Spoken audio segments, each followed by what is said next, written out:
नमस्कार, मैं तरुण वर्मा, दिल्ली में क्लिनिकल साइकोलॉजिस्ट हूँ।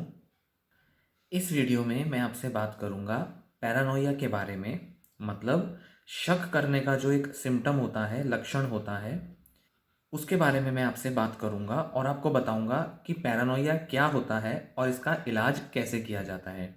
पैरानोइया या पैरानॉइड थिंकिंग, पैरानॉइड थॉट्स एक ऐसा थिंकिंग प्रोसेस होता है जिसमें व्यक्ति जो है वह शक करता है, दूसरों की नीयत पर डाउट करता है और वह पर्सन ऐसा सोचता है कि दूसरे जो है वह किसी ना किसी तरह से मुझे नुकसान पहुंचाने की कोशिश कर रहे हैं, मेरे खिलाफ किसी तरह का षड्यंत्र कर रहे हैं। और ना ही केवल कुछ लोग बल्कि उनका एक पूरा नेटवर्क है, कोई ऑर्गेनाइजेशन, कोई फोर्सेस हैं, कोई बहुत बड़ी ताकतें हैं जो किसी ना किसी तरह से मुझ तक पहुंचने की कोशिश कर रही हैं और मेरा नुकसान पहुंचाने की कोशिश कर रही हैं। वह किसी ना किसी तरह से एक नेटवर्क बनाए हुए हैं, आपस में सब लोग लिंक्ड हैं, एक दूसरे से कनेक्टेड हैं, जो किसी ना किसी तरह से आपस में कम्युनिकेट करके, जिसमें वो या तो डायरेक्ट कम्युनिकेशन करते हैं या कुछ टेक्नोलॉजिकल तरीके से कम्युनिकेट करके आपस में एक बंदे से दूसरे बंदे तक जानकारी पहुंचा रहे हैं। और वो इसलिए पहुंचा रहे हैं क्योंकि वो मुझे नुकसान पहुंचाना चाहते हैं या वो जानकारी जो है वो मेरे बारे में है। इस तरीके की थिंकिंग से जब कोई पर्सन बहुत ज़्यादा ऑक्यूपाइड हो जाता है तो यह जो पैरानोइया का, शक करने का जो एक लक्षण है, यह डिल्यूजन का रूप ले लेता है। डिल्यूजन, जिसे हिंदी भाषा में, आम भाषा में हम केवल वहम की बीमारी कहते हैं। पर वहम जो है वह, अगर हम देखें तो कई सारी साइकेट्रिक प्रॉब्लम्स में मिलता है। वहम हम ओसीडी में भी कह सकते हैं, वहम हम एंजाइटी में भी कह सकते हैं, या वहम की बीमारी हम कह सकते हैं कि डिप्रेशन में भी है। यहां पर जो वहम है, डिल्यूजन का, उसे सिम्टम का नाम दिया जा रहा है, डिल्यूजन कहा जा रहा है पैरानोइया को। तो वहम का मतलब है कि व्यक्ति को ऐसा लगता है पर असल में ऐसा नहीं है, वास्तविकता में ऐसा नहीं होता। कोई व्यक्ति या कोई ऐसे लोग नहीं है जो उसका नुकसान पहुंचाने की कोशिश कर रहे हैं या किसी तरह से उसको फॉलो कर रहे हैं या उसे टारगेट कर रहे हैं। तो पैरानोइया को थोड़ा और ढंग से समझना हमारे लिए ज़रूरी है ताकि हम समझ पाएं कि इसका ट्रीटमेंट कैसे किया जाना चाहिए, क्योंकि कई कारणों से पैरानोइया हो सकता है और इसका जो ट्रीटमेंट है वो कहीं ना कहीं इसके कारणों पर डिपेंड करता है। तो जब आप जानेंगे कि पैरानोइया क्या होता है तो आप इसके बारे में कोई सही डिसीजन ले पाएंगे। हो सकता है कि आपको डायग्नोसिस मिला हो पैरानोइया का, किसी ड्रग्स की वजह से या किसी और तरीके की सब्सटेंस या किसी केमिकल की वजह से आपको पैरानॉइड सिम्टम्स आ रहे हो, या किसी बीमारी की वजह से आपको पैरानॉइड सिम्टम्स आ रहे हो जिस पर आप बिलीव करना नहीं चाह रहे हैं, या डॉक्टर ने जो डायग्नोसिस दिया है आपको उस पर आप विश्वास नहीं कर पा रहे हैं, क्योंकि कहीं ना कहीं पैरानोइया का ही पार्ट होता है कि डॉक्टरों पर भी विश्वास नहीं होता। इसलिए हो सकता है कि आपको अपने इलाज लेने में या अपने बारे में और ज़्यादा बेहतर तरीके से जानने में मुश्किल हो रही है, और आप ये जो वीडियो देख रहे हैं या इस तरीके की जो जानकारी इकट्ठी कर रहे हैं, देख रहे हैं, जान रहे हैं, समझ रहे हैं, ये इसलिए कर रहे हैं ताकि आप सही तरीके से डिसीजन ले सकें अपने ट्रीटमेंट के लिए। तो ये जो वीडियो है जो मैंने बनाई है, ये आपको हेल्प करेगी समझने में कि पैरानोइया क्या होता है, किस टाइप का होता है और इसका ट्रीटमेंट कैसे किया जाता है, ताकि आप सही डिसीजन ले पाएं और सही तरीके से समझ पाएं कि आपको जो डायग्नोसिस दिया गया है या जो सिम्टम का नाम बताया गया है, पैरानॉइड डिल्यूजन या पर्सिक्यूटरी डिल्यूजन भी नाम दिया जा सकता है, वो असल में एक सिम्टम है जिसका इलाज किया जाना जरूरी है। तो आगे बढ़ने से पहले ये जरूर ध्यान रखें, ये जरूर समझें, ध्यान दें इस जानकारी पर कि जो आपको बताया जा रहा है वो इस तरह से बताया जा रहा है कि पैरानोइया एक सिम्टम होता है जिसमें शक करने की बीमारी होती है, और इस शक करने की आदत को इलाज के थ्रू, इलाज की मदद से ही ठीक किया जा सकता है। इसी बारे में हम इस वीडियो में बात करेंगे। पैरानोइया जो है वो कई तरीके के अलग अलग रूप ले लेता है, अलग अलग फॉर्म्स होते हैं, अलग अलग टाइप्स होते हैं पैरानॉइड थिंकिंग के। पहला एक टाइप होता है आइडियाज ऑफ रेफरेंस, मतलब बहुत सारे ऐसे सोर्सेज हैं, जैसे टीवी हो गया, न्यूज़पेपर हो गया, या कोई लोग हो गए, पड़ोसी हो गए, या कोई ऑर्गेनाइजेशन हो गई। ये सारे लोग जो हैं ये मेरे बारे में बात कर रहे हैं, इन्होंने जो अभी बात करी या कुछ कहा या कहीं कुछ लिखा हुआ है वो मेरे बारे में लिखा हुआ है, या मेरे रेफरेंस को लेकर इन्होंने ये बात कही हुई है या ये मैसेजेस लिखे हुए हैं। तो ऐसा लगता है कि चारों तरफ जो मैसेजेस हैं या किसी ना किसी तरीके के जो जानकारी है वह मेरे से लिंक्ड है, मेरे बारे में है। तो इसमें रेफरेंस जो होता है वो मुझे लेकर दिया गया है, इसलिए आइडियाज ऑफ रेफरेंस बोलते हैं। तो ऐसा लगता है कि कोई हिडन मैसेजेस हैं हमारे चारों तरफ। दूसरा आता है, इसका एक फॉर्म आता है, इसका एक रूप आता है पैरानोइया का, ओवर एस्टिमेटिंग योर रोल। आप अपने रोल को, अपनी जो भूमिका है, अपनी जो पोजीशन है, अपनी जो आइडेंटिटी है, उसको जरूरत से ज्यादा ओवर एस्टिमेट करते हो, मतलब उसको ज्यादा आंक लेते हो। इसमें क्या होता है, आपको लगता है कि आप किसी स्पेशल पर्पस के लिए इस दुनिया में आए हो, या आपका कोई एक स्पेशल मिशन है जिसको कि पहचाना नहीं गया है, जिसको कि रिकॉग्नाइज नहीं किया है। और ये अक्सर किसी पैरानॉइड थिंकिंग के स्ट्रक्चर, मतलब किसी ऑर्गेनाइज्ड तरीके से जो आपकी पैरानॉइड थिंकिंग है उसका हिस्सा होता है, उसका पार्ट होता है। तो आपको लगता है कि आपके पास या तो कोई स्पेशल एबिलिटी है, स्पेशल टैलेंट है, जिसकी वजह से आप इस दुनिया में कोई मकसद को या किसी तरीके के लक्ष्य को पूरा करने के लिए आए हैं, और आपके अंदर कुछ स्पेशल फोर्स, स्पेशल एबिलिटी है। आप ये भी समझ सकते हैं कि आपके अंदर जो एबिलिटी है, टैलेंट है, उसको दूसरे नुकसान पहुंचाना चाहते हैं। दूसरे मेरे अंदर क्वालिटी है खास, उसको खत्म करना चाह रहे हैं मुझ में से, ये भी आप सोच सकते हैं। तीसरा एक फॉर्म आता है ओवर थिंकिंग इंटरेक्शंस। मतलब इसमें क्या होता है, लगता है कि लोगों के जो नॉन वर्बल बिहेवियर्स हैं, मतलब वो कुछ कह नहीं रहे हैं डायरेक्टली, बट इनडायरेक्टली वो कुछ ऐसा बिहेव कर रहे हैं, या इस तरीके से इशारे कर रहे हैं, या उनके बोलने के चलने के ढंग में कुछ ऐसे मैसेजेस हैं जो आपकी तरफ केंद्रित हैं, जिसका लक्ष्य है कि आपको नुकसान पहुंचाना या आपके बारे में कोई इंफॉर्मेशन निकालना। ये भी एक रूप होता है जिसमें हम ऑक्यूपाइड हो जाते हैं लोगों के non verbal science, non verbal behaviours से भी। तो लोग मुझे किस तरह से देख रहे हैं, लोग मेरे बारे में किस तरीके की जानकारी निकाल रहे हैं, कहीं ना कहीं जो आइडियाज ऑफ रेफरेंस है उसी से रिलेटेड है कि आपके बारे में लोगों के बिहेवियर में कुछ स्पेशल मीनिंग है, जबकि वो स्पेशल मीनिंग केवल आपके मन में होता है, वो रियल में, रियलिटी में अक्सर होता नहीं है। नेक्स्ट एक फॉर्म आता है सस्पिशन। यहां आता है शक। शक करना कैसे, दूसरों की नियत पे, दूसरों के मोटिव्स पे, दूसरों की हिडन इंटेंशंस पे शक करना कि वो आपको नुकसान पहुंचाने के लिए कुछ कर रहे हैं। ये जो लोग हैं आपके आसपास, ये किसी ना किसी तरह से आपके प्रति एक मतलबी नियत रखते हैं। ये आपका फायदा उठाना चाहते हैं, आपको एक्सप्लॉइट करना चाहते हैं, आपका इस्तेमाल करना चाहते हैं अपने किसी लक्ष्य को पूरा करने के लिए, अपने काम के लिए आपको यूज कर रहे हैं। तो ऐसा आप सोच सकते हैं। और इनमें अक्सर ऐसी चीजें शामिल होती हैं जिसमें आप बिलीव कर रहे हैं पर आपने ऑब्जर्व नहीं किया। एक और फॉर्म होता है पैरानोइया का जिसमें ट्रस्ट इश्यूज आते हैं। मतलब आप दूसरे व्यक्ति पर ट्रस्ट नहीं कर पाते, भरोसा नहीं कर पाते। ये भी कहीं ना कहीं सस्पिशन से जुड़ा है, जिसमें ये आता है कि आप लोगों के साथ अच्छी रिलेशनशिप नहीं बना पाते। आपको लगता है कि लोग आपको धोखा देंगे, लोग आपका फायदा उठा के चले जाएंगे, लोग आपकी एबिलिटीज का, आपके टैलेंट का फायदा उठाएंगे और आपको धोखा देंगे किसी तरह से जब उनका मतलब निकल जाएगा। तो यहां पर क्लोज्ड फैमिली रिलेटिव से लेकर अननोन लोग, अनफेमिलियर लोगों तक आप ट्रस्ट के इश्यूज से सफर कर सकते हैं किसी ना किसी लेवल पर।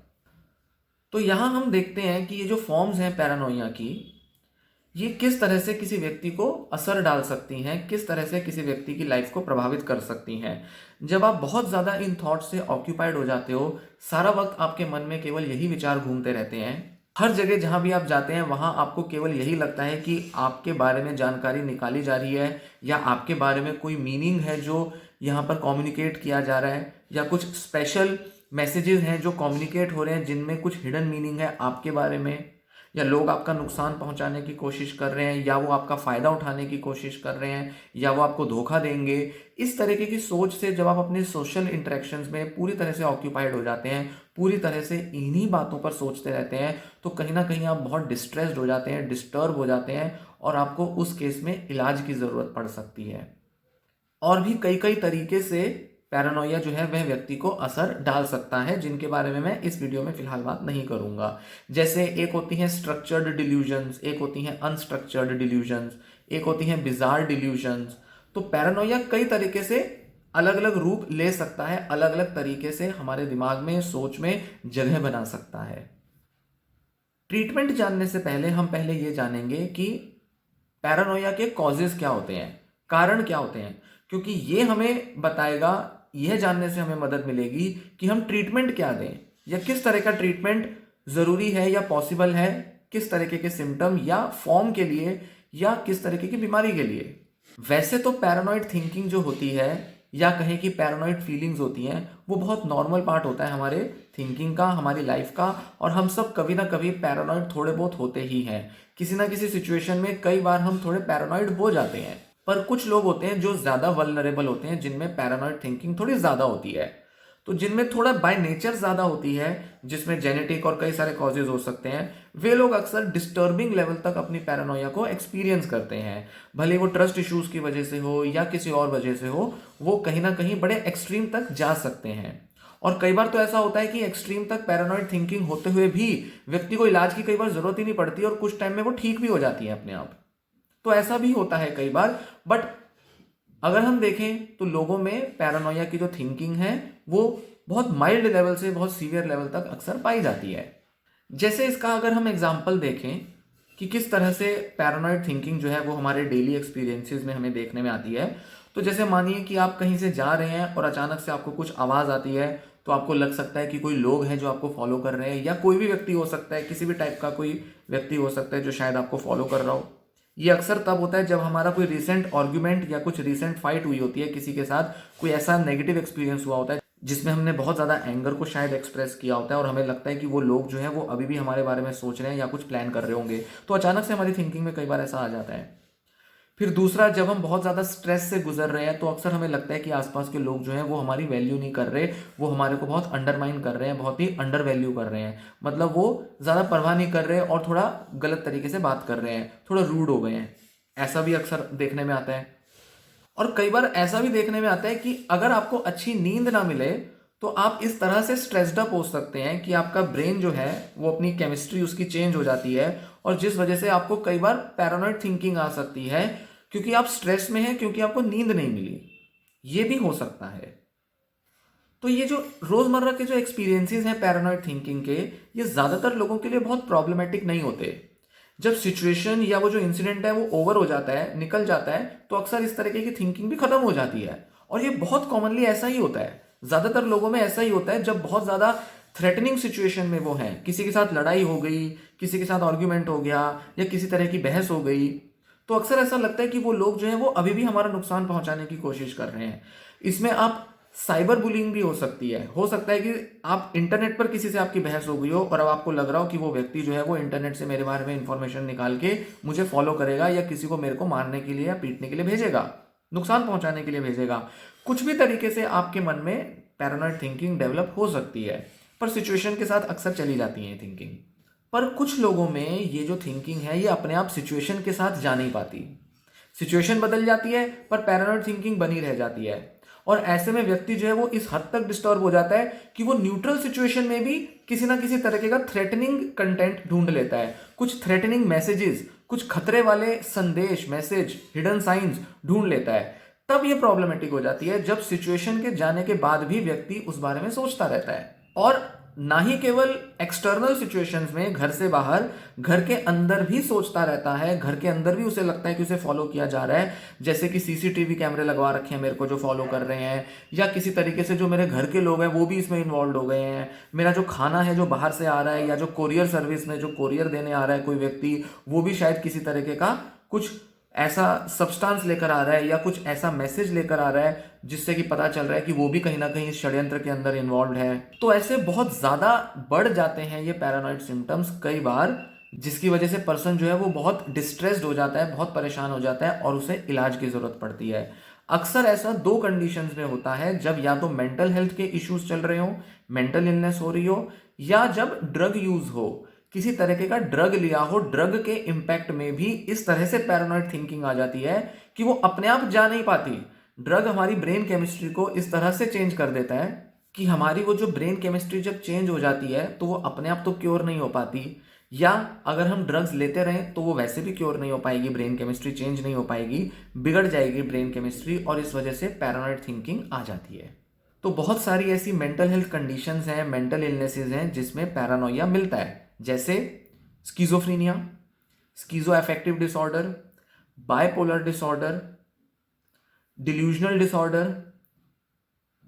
डिप्रेशन में भी पैरानॉइड थिंकिंग मिल सकती है। बॉर्डरलाइन पर्सनैलिटी डिसऑर्डर जिसमें बहुत कॉमन होता है पैरानोया, और पैरानॉइड पर्सनैलिटी डिसऑर्डर, मोटे तौर पे ज्यादा कॉमनली पैरानोया जो है वो साइकोटिक डिसऑर्डर्स से एसोसिएटेड होता है। मतलब जिसमें स्किज़ोफ्रीनिया, डिल्यूजनल डिसऑर्डर, स्किज़ोअफेक्टिव डिसऑर्डर या एक्यूट साइकोसिस के जो एपिसोड होते हैं ये सब शामिल होते हैं। उनमें अक्सर कॉमनली पाया जाता है, उनका मेन सिम्टम में से एक होता है। बॉर्डरलाइन पर्सनैलिटी डिसऑर्डर में भी काफ़ी कॉमनली मिलता है, बट अलग अलग इंटेंसिटी में मिलता है। और साथ ही जो क्लस्टर ए वाले जो पर्सनैलिटी डिसऑर्डर्स होते हैं, जैसे schizoid personality disorder, schizotypal personality disorder या पैरानॉइड पर्सनैलिटी डिसऑर्डर, वो पूरा पर्सनैलिटी डिसऑर्डर का नाम ही पैरानोया पे पड़ा है। इनमें भी बहुत कॉमन होती है पैरानॉइड थिंकिंग। अब इन इलनेस की जो सीवेरिटी होती है उसके बेसिस पे ये डिपेंड करता है कि कोई व्यक्ति अपने पैरानॉइड थिंकिंग के प्रति कितनी इंसाइट रखेगा या उसके प्रति कितनी अवेयरनेस रखेगा। तो साइकोटिक डिसऑर्डर्स की जब बहुत सीवेरिटी होती है तो अक्सर पेशेंट जो होता है वो नहीं जानता कि वो पैरानॉइड थिंकिंग रख रहा है, उसको अवेयरनेस नहीं है और वो सच मानता है कि जो उसके खिलाफ षड्यंत्र हो रहा है या जो लोग उसके अगेंस्ट हैं वो सच में उसके अगेंस्ट है। डिल्यूजन की इंटेंसिटी और डिल्यूजन में कन्विक्शन बहुत हाई होती है, बिना ट्रीटमेंट के तो दूर हो नहीं सकती। यहां तक कि वह व्यक्ति जो है वो इजीली मैनेजेबल भी नहीं होता है, बहुत डिस्टर्ब हो जाता है, बहुत आइसोलेटेड या बहुत एग्रेसिव भी हो सकता है, पर बहुत डिस्टर्ब और बहुत डिस्ट्रेस्ड हो चुका होता है वह व्यक्ति। तो ज्यादा सीवियरिटी ऑफ मेंटल इलनेस क्या करेगी, ज्यादा पुअर इंसाइट हो जाएगी डिल्यूजन की। और जितना ज्यादा सीवियरिटी होगी इलनेस की उतना ज्यादा जो पैरानोया होगा वो इमेजिन्ड होगा। मतलब माइल्ड लेवल पर तो क्या होगा, कभी कभी एक्चुअल में भी कोई व्यक्ति अगर रूडली बात करेगा या वो एक्चुअल में भी अगर कभी मीन इंटेंशन रखेगा तो जो पैरानॉइड थिंकिंग वाला व्यक्ति होगा वो उसको बस थोड़ा एग्जैजरेट करके सोचेगा, ज्यादा पैरानॉइड हो जाएगा। पर जब इलनेस की सीवियरिटी बहुत होगी तो अपने आप ही कई सारी मनगढ़ंत सोच जो है व्यक्ति बना लेगा, जिसकी वजह से वो ऐसी ऐसी चीजों में भी पैरानॉइड हो जाएगा जहां कोई लेना देना नहीं है जिन सिचुएशंस का, या जो सिचुएशंस बिल्कुल न्यूट्रल है या जो एग्जिस्ट ही नहीं करती हैं सिचुएशंस, उनमें भी पैरानॉइड हो जाएगा। अगला जो कारण बताया वो है ड्रग यूज, ड्रग एब्यूज, जिसकी वजह से पैरानॉइड थिंकिंग होती है। तो कुछ ड्रग्स होते हैं जैसे मैरिजुआना, कोकेन, मेथ, एलएसडी, ज्यादा अगर यूज किया जाए तो अल्कोहल भी, और बाथ साल्ट मतलब एमडीपीवी जिसे फेक कोकेन भी कहते हैं। इन ड्रग्स की इंटॉक्सिकेशन से अक्सर पैरानॉइड थिंकिंग डेवलप हो जाती है उन लोगों में भी जिनमें पैरानोया के सिम्टम्स इससे पहले ना के बराबर थे, मतलब उनमें पैरानॉइड थिंकिंग होती ही नहीं थी। साथ ही साथ इन ड्रग्स के विड्रॉल से भी पैरानॉइड थिंकिंग डेवलप हो सकती है। तो अगर ड्रग नहीं मिल रहा है, छोड़ दिया है, तो भी व्यक्ति पैरानॉइड हो सकता है, या ड्रग ले रहा है तो ड्रग के इंपैक्ट में भी पैरानॉइड थिंकिंग आ सकती है। जितना ज्यादा कोई व्यक्ति इंटॉक्सिकेटेड होगा उतना ज्यादा वो अपने डिल्यूजन में, अपनी पैरानॉइड थिंकिंग में बिलीव करेगा कि वो सच है, मतलब सच में कोई उसका नुकसान पहुंचाना चाह रहा है। माइल्डली अगर कोई इंटॉक्सिकेटेड होगा, मतलब थोड़ा बहुत ही उसने अगर ड्रग लिया होगा, थोड़े बहुत विड्रॉल सिम्टम्स आ रहे होंगे, तो उस केस में पैरानॉइड थिंकिंग अक्सर कम होती है और यहां तक कि उनमें इंसाइट भी अच्छी होती है। मतलब वो सच में बड़ा अजीब फील करते हैं, बड़ा अटपटा सा फील करते हैं कि ये सब सोच मेरे अंदर कहां से आ गई। ड्रग लेने के बाद उन्हें पता चलता है, मतलब उनमें इंसाइट होती है, उनको पता है कि हाँ मेरे साथ ऐसा ऐसा हुआ, मैंने ऐसा ऐसा सोचा, मैंने इस सिचुएशन में ये क्या सब सोच लिया, शक कैसे कर लिया, ऐसा क्यों लगा मुझे कि ये व्यक्ति मुझे मारेगा अभी। और थोड़ी देर बाद वो सोचते हैं अरे ये सब क्या आ गया, वो समझ जाते हैं कि ड्रग की वजह से है, तो वो इजीली अवेयर रहते हैं इन चीज़ों के लिए। तो उनको पता है कि जब ड्रग का इफेक्ट खत्म हो जाएगा तो ये थिंकिंग भी खत्म हो जाएगी।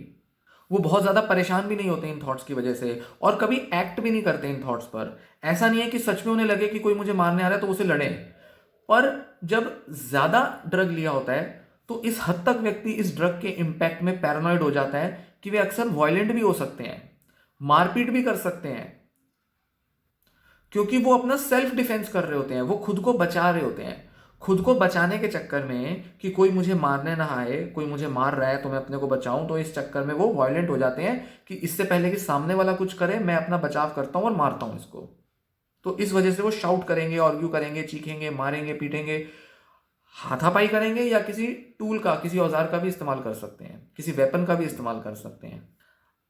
तो ये हमने देखे दो मोटे कारण, एक मानसिक बीमारियां और एक ड्रग अब्यूज की वजह से पैरानॉइड थिंकिंग होती है। अब हम इसी के आधार पर इनके ट्रीटमेंट के बारे में बात करेंगे। तो जैसा कि बताया कि अगर बहुत सीवियर हो पैरानॉइड थिंकिंग, सिचुएशन के बदलने से ना जा रही हो, ड्रग के बहुत ज़्यादा यूज़ की वजह से हो या मेंटल इलनेस की सीवियरिटी की वजह से हो, तो उस केस में बिना इलाज के व्यक्ति का जो थिंकिंग प्रोसेस है वो चेंज नहीं हो पाता।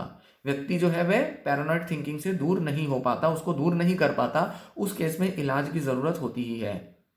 तो ऐसे में अगर आप देखें कि आप बहुत डिस्टर्ब हो रहे हैं, हालांकि ज़्यादातर मामलों में ऐसा कम ही देखने में आएगा क्योंकि आपको एंजाइटी नहीं होगी, या कोई दूसरा व्यक्ति जो आपको इलाज के लिए लेकर जा रहा है, या अगर आपको किसी दूसरे व्यक्ति के लिए अगर इलाज चाहिए, उसकी पैरानॉइड थिंकिंग के लिए अगर आपको इलाज करवाना है, तो तो आपको डॉक्टर के पास ज़रूर जाना होगा और इनकी प्रॉपर पहले तो मेडिकेशन करानी होगी, मेडिसिन दिलवानी होगी। कुछ केसेस में एडमिट करने की भी ज़रूरत हो सकती है। ये भी डिपेंड करेगा कि पेशेंट जो है वह कितने समय से ले रहा है ड्रग, या कितने समय से मेंटल इलनेस है, कितनी ज़्यादा सीवियरिटी है, वो कितना ज़्यादा इन डिल्यूजन्स पर एक्ट कर रहा है, क्या वो सच में बहुत लड़ रहा है, वायलेंट है। तो उस केस में तो मैक्सिमम केसेस में हॉस्पिटलाइज करना ही पड़ता है, मतलब आईपीडी में एडमिट करना ही पड़ता है। कितना ज़्यादा उस पर्सन की लाइफ पे इम्पैक्ट है इस डिसऑर्डर का, या मतलब पैरानॉइड थिंकिंग का, क्या वो सुबह शाम यही सब सोचता रहता है, वो बहुत ज़्यादा अपनी तरफ से भी एफर्ट लेता है कि दूसरे लोगों से अपना बचाव कर सके, घर के सारे दरवाजे बंद कर दिए, घर से बाहर नहीं निकलना, कमरे में बंद रहना है, चारों तरफ पर्दे कर दिए, बड़े सारे ऐसे एफर्ट लिए ताकि बाहर ना जा सकूं, बाहर से कोई आ ना सके, कोई मुझे देख ना सके, कुछ इस तरीके के एफर्ट्स ले रहा है। तो ऐसे केसेस में जब पेशेंट बहुत डिस्टर्ब होगा तो उसे एडमिट भी किया जा सकता है, और एडमिट करके दवाओं पर उनको रखना पड़ता है, दवाएं रेगुलरली देनी पड़ती हैं। ये बहुत नेचुरल बात है कि अगर किसी को पैरानॉइड थिंकिंग बहुत सीवियर है तो वो डॉक्टर्स पर भी ट्रस्ट नहीं करते। तो इनिशियल स्टेजेस पर तो ये देखने में आता है कि डॉक्टर को भी वो अपने पैरानॉइड थिंकिंग में शामिल कर लेते हैं, मतलब ऐसा मानने लगते हैं कि मेरे पेरेंट्स ने, मेरे फैमिली मेम्बर्स ने, मेरे फ्रेंड्स ने, या वो लोग जिन पर वो बहुत ज़्यादा शक करता है, उन्होंने कहीं ना कहीं डॉक्टर से कम्युनिकेट किया हुआ है, और ये डॉक्टर भी कहीं ना कहीं उन्हीं का काम कर रहा है। ये सारे लोग मिलकर जो है ये मेरा नुकसान पहुंचाना चाह रहे हैं। तो वो डॉक्टर की प्रिस्क्रिप्शन में जो दवा दी है उस पर शक करेगा, दवा कितनी डोज में दी जा रही है, कब दी जा रही है, उस पर शक करेगा। जब एक बार डॉक्टर से मिल लेगा तो वो हर जगह शक करेगा कि खाने में कहीं दवा तो नहीं मिली हुई, उसके घर के लोग दवा तो नहीं मिला रहे, क्योंकि उसे पता है कि घर के लोगों की जिम्मेदारी है दवा देना। तो ऐसे केस में वो हर किसी पर शक करने लगता है, उन लोगों पर भी करता है जिन पर पहले नहीं करता था। तो अगर घर वालों पर पहले नहीं करता था, अब उन पर भी करने लगेगा, डॉक्टरों पर करेगा, नर्सिस पे करेगा, वहां के स्टाफ पे करेगा, सब पर वो शक करेगा। तो ऐसे में शुरुआत में इनको हैंडल करना बड़ा मुश्किल हो सकता है। तो लग सकता है कि जैसे उनके साथ इनह्यूमन ट्रीटमेंट किया जा रहा है, उनको बांधना पड़ सकता है, उनको एक कमरे में बंद करना पड़ सकता है, किसी तरीके से कभी कभी हल्का उन पर जोर जबरदस्ती भी करनी पड़ सकती है, क्योंकि उनके फायदे के लिए ट्रीटमेंट दिया जा रहा है। तो उनके फायदे में अगर ये ट्रीटमेंट दिया जा रहा है, तो अगर उनके साथ जोर जबरदस्ती भी की जाएगी जो देखने से खराब लगेगी, पर वो लॉन्ग रन में, लंबे समय में वो फायदा ही देगी, क्योंकि उससे पेशेंट का ट्रीटमेंट ही होना है, पेशेंट जो है वो बेहतर ही होगा।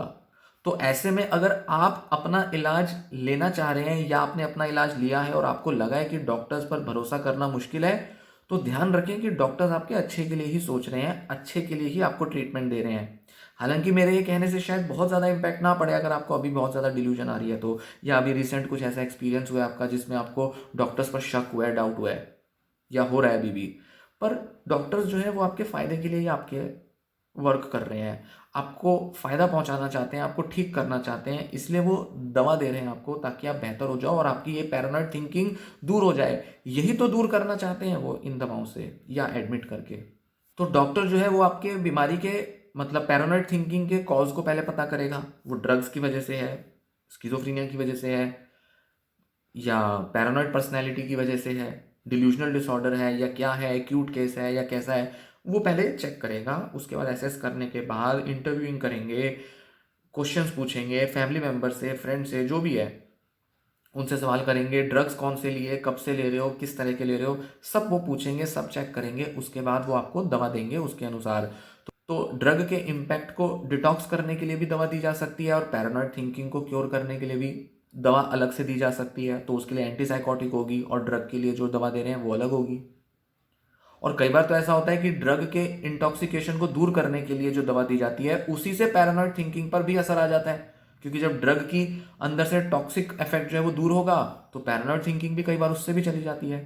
तो अगर डॉक्टर आपको एडमिट कर रहे हैं, आपने ड्रग लिया हुआ है, तो कहीं ना कहीं उसका ये भी एक मोटिव है कि आपको डिटॉक्स करने के लिए ड्रग का जो बॉडी के अंदर जो पूरा फैलाव हो चुका है, पूरा जो बॉडी के अंदर अलग अलग सिस्टम्स को वो चेंज कर चुका है, अफेक्ट कर चुका है, उसको डिटॉक्स करने के लिए भी एडमिट किया जाना ज़रूरी होता है। तो वो इस पर्पज़ पे भी आपको एडमिट करेंगे।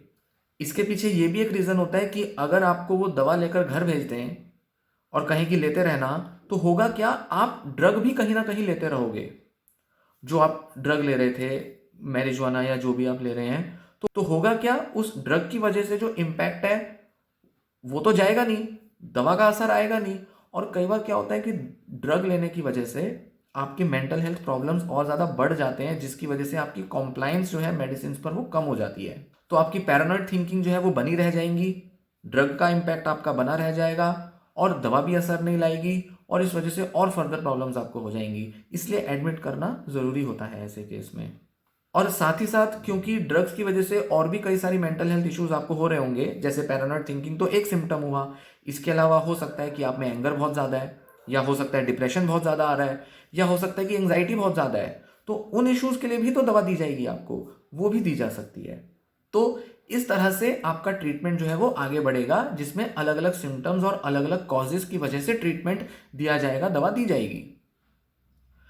पैरानोया का जो ट्रीटमेंट है मेडिसिन से वो बहुत सक्सेसफुल होता है। बहुत अच्छी एंटीसाइकोटिक मेडिकेशंस और दूसरी ऐसी मेडिकेशंस हैं जो पैरानोया को करीब करीब पूरा पूरा खत्म कर देती हैं कई सारे केसेस में। खासकर वो जो ड्रग्स की वजह से हो रहे हो, या जो रिसेंट जिसमें एपिसोड हो, जिसमें पेशेंट का जो दिमाग है, मन है, वो पूरी तरह से बदला नहीं है, वो बहुत ज़्यादा रिजिड नहीं हुई है उसके अंदर अगर पैरानॉइड थिंकिंग। हालांकि उन मामलों में भी कई बार अक्सर चेंजेस आ जाते हैं, लंबे समय से चलने वाले पैरानॉइड थिंकिंग भी कई बार बहुत अच्छे से चेंज हो जाती हैं, मतलब खत्म हो जाती हैं। तो फार्मास्यूटिकल ट्रीटमेंट जो है मेडिसिन का वो तो बहुत इफेक्टिव है ही, साथ ही साथ कई मामलों में, जैसे फर्स्ट एपिसोड हो अगर साइकोसिस का, या ड्रग वाला भी अगर केस हो, तो उस केस में साइकोथेरेपी भी दी जाती है, जिसमें मेनली सीबीटी मतलब कॉग्निटिव बिहेवियरल थेरेपी दी जाती है, जिसमें यह देखा गया है कि बहुत अच्छे से वो इफेक्टिव होती हैं पैरानॉइड थिंकिंग को भी हील करने में। इस पर बहुत सारी रिसर्चेज हुई हैं, कई दशकों से रिसर्च हो रही है जो बताती हैं कि पैरानॉइड थिंकिंग को सीबीटी से भी दूर किया जा सकता है, और कई मामलों में तो सिर्फ सीबीटी से भी दूर कर दिया जा सकता है। इस हद तक सीबीटी इफेक्टिव हो सकती है। तो सीबीटी जो है वो या तो तब इफेक्टिव होगी जब सिर्फ कोई मेंटल इलनेस है, जैसे कि साइकोटिक एपिसोड हो गया, तब भी इफेक्टिव हो सकती है। डिप्रेशन में, और खासकर बायपोलर डिसऑर्डर या बॉर्डरलाइन पर्सनैलिटी डिसऑर्डर में तो कई बार बिना दवा के भी पैरानॉइड थिंकिंग दूर हो सकती है। साथ ही साथ ड्रग्स के केस में भी जब पैरानॉइड थिंकिंग होती है तो उसमें भी सीबीटी अक्सर हेल्प कर जाती है।